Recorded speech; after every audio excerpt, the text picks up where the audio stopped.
Salut à tous, dans cette nouvelle vidéo, je vous parle d'Anti-Gang la relève, disponible sur Disney+, à partir de ce vendredi 25 août. Et franchement, on ne l'avait pas vu venir. Sorti il y a 8 ans, Anti-Gang de Benjamin Rocher avec Alban Lenoir et Jean Reno m'avait vraiment beaucoup plu. Je m'étais régalé devant ce film d'action décomplexé porté par une troupe d'interprètes pleine de fraîcheur, mais le film avait peiné à atteindre les 400 000 entrées, enterrant de facto les velléités de produire une suite. Mais ça, c'était avant qu'Alban Lenoir ne s'impose comme le prince de la comédie d'action avec les 2 volets de Balles perdues et Aka, disponible sur Netflix, et avant que les plateformes, justement, ne bousculent les habitudes en produisant des films originaux destinés à contenter leurs abonnés. Et si j'avais pris énormément de plaisir devant Anti-Gang, j'avoue avoir été quelque peu dubitatif devant l'arrivée de cette suite. Alors c'est comment Anti-Gang la relève? Eh bien franchement, après une bande-annonce qui m'avait laissé un peu de marbre, il faut bien l'avouer, j'ai pris beaucoup de plaisir devant ce nouveau film qui n'est pas une redite du premier volet et qui, malgré un scénario un peu abracadabrant, nous donne notre quota de sourire et nous gaffe d'action à gogo.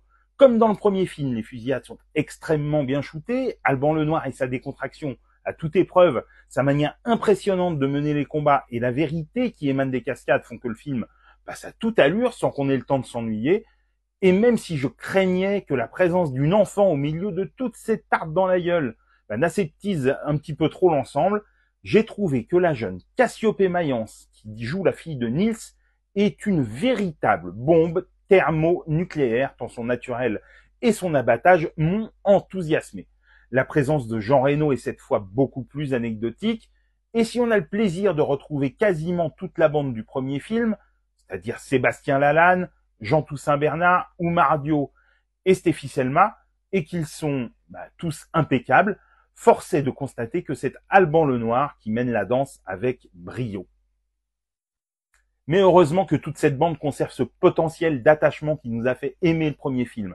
Et si l'arrivée de Sofia Issaidi au sein de la team n'est pas négligeable, son personnage manque un peu trop de profondeur pour être réellement passionnant.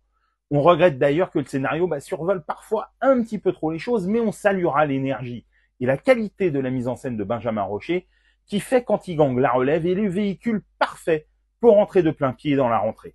Dites-moi en commentaire si vous avez vu le film ou si cette vidéo vous a donné envie de le découvrir. Et pour des conseils ciné, séries, livres, n'oublie pas de t'abonner.